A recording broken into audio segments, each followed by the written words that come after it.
Hello everyone, I am Devin Sweazy with Sotheby's International Realty here in Marco Island, Florida. Today we're going to talk about Marco Island's amazing white sand beaches, and specifically I'm going to break down the beach access, both for our residents and our public access points. But before we continue, I just want to give you guys a little reminder to please subscribe to my channel for notifications when new videos are posted. All right, so if you're watching this video, you are probably researching the best beaches on Marco Island, and you've come to the right spot. Marco Island essentially has 6 different beach entry points, 4 of those being available to the public and our island guests. I'm sure you have all heard about the dreamy white sand beaches of Marco Island, and they are just that, absolute perfection. The beachfront runs the length of roughly 3 miles from our north to our southern tip. So today we're going to dig into how you navigate and get access to the beach and break down details of each location. I'm going to organize our conversation from the south end,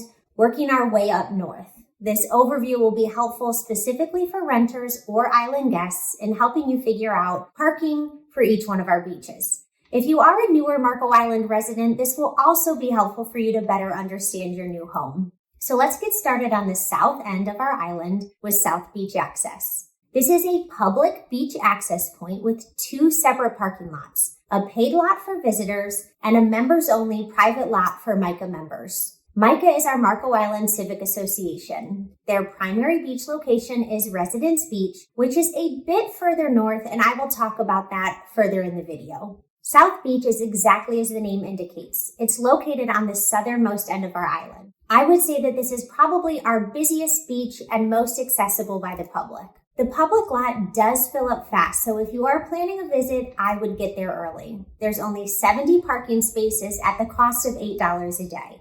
But if you have a Collier County beach sticker, you can access the parking lot for free. The parking lot does offer restrooms, making for easy use either before or after your beach visit. However, it's not necessarily a short walk if you're already at the beach. The resident member lot located next door is also home to Sarazan Park. I still don't know if I pronounced that correctly, but this is a small, perfectly cute little playground that is surrounded by many tiki huts and picnic tables. It's a great location to host outdoor parties and truthfully doesn't get much traffic. The little playground is easily forgotten about because it's tucked behind our parking lot. No matter which lot you have access to, you will use the same boardwalk to get to the beach. The city's installed a great crosswalk here for safer pedestrian crossing, as it can get busy around this corner. And at the end of the boardwalk closest to the beach, we do have a shower installed to rinse off at the end of your beach day. This is also going to be your most accessible beach for anyone with wheelchairs. There is a wonderful blue mobility mat that is an extension from the boardwalk. It brings you closer to the water with easier mobility to push or pull anything with wheels through the sand. These mats, however, are not allowed during turtle nesting season, which starts on May 1st. So subsequently, half of the mat has to be rolled up to go into storage during that time. Our next beach access point is going to be located at Winterberry Drive and is called City South Beach. This boardwalk is managed and operated by the City of Marco Island, which is where it gets its name. However, it's more commonly referred to as the Winterberry Boardwalk.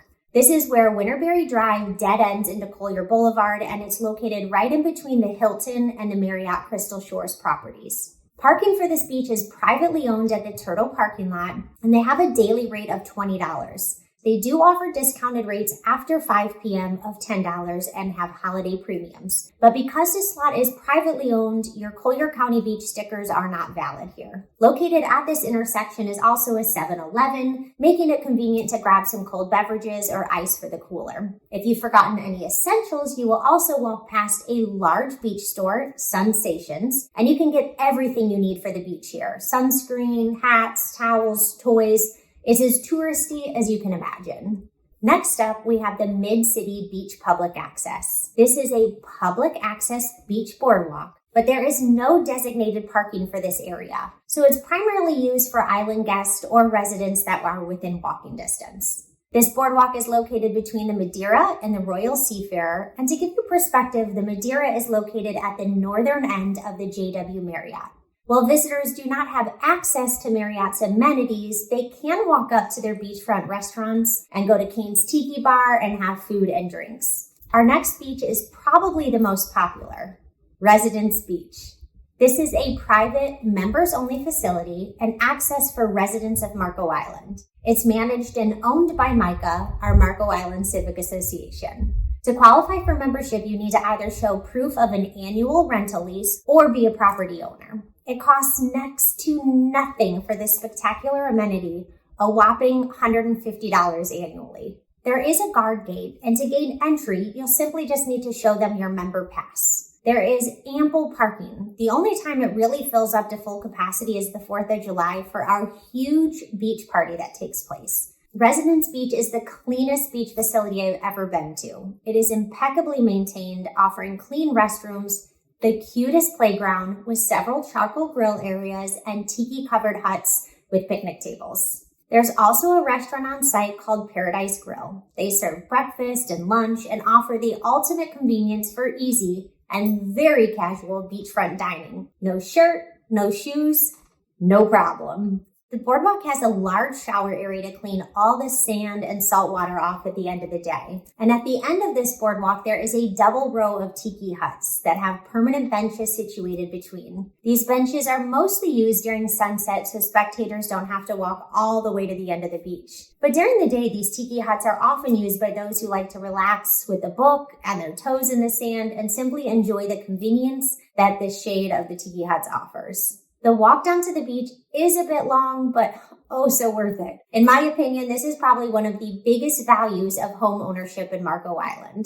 We're going to continue north and we're going to make our way to Tiger Tail Beach. I do have another very detailed video on Tiger Tail, so if you're wanting more information than what I'm sharing here, that video will be a great resource for you and can be found within my YouTube channel as well. This is going to be our only county-owned and operated beach on Marco Island. And if you are a nature enthusiast, this beach is for you. There are so many endangered and protected species of birds that call Tiger Tail home. This beach has the most secluded nature vibe, I would say, of all of our beaches. And if you have a Collier County beach sticker, you can park here for free. Otherwise, all visitors pay a $10 fee for daily parking. There are really two beaches here. We've got the lagoon side and then your traditional white sand beaches along the Gulf of Mexico. The most popular one will be the Gulf side. This is a beautiful beach known for some of the best shelling on the island. The downside to this area is the very long walk from the parking lot before you actually get settled at the beach. My recommendation is to park at the very far end of the mangrove-lined parking lot, and this will bring you to the southern end of the lot, which has boardwalks that bring you over to the beach. The sand is very compact to begin with, making it easy to pull everything with wheels. But as the beach opens up, the sand gets soft, making for a long, tedious pull until you get to the waterfront. This beach really is so different than the other beaches in Marco. The main grounds have a great playground for younger children, I would say ranging from toddler age up to maybe 10 years old. There are a bunch of picnic tables, which is great if you wanted to pack a lunch. Another feature I love about this beach is the bird lookout tower. It's probably one of the best kept secrets of Marco Island. I'm not joking when I say this is what dreams are made of.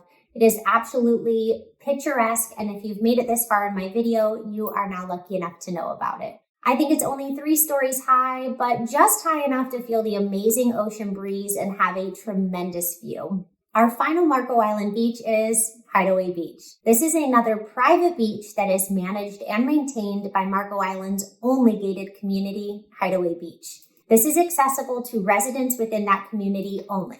That's right, the only way to access this beach is to live within the community. They have permanent beach tiki huts with lounge chairs they bring in and out daily. Also, right along the beach line is an outdoor restaurant. Beachfront dining, casual, but still have country club type expectations. Located right along their private beach is also their community pool, making it easy to go to and from both very traditional Florida activities. The sand here is not as soft as the rest of Marco Island's beaches because it's tucked inside an inlet.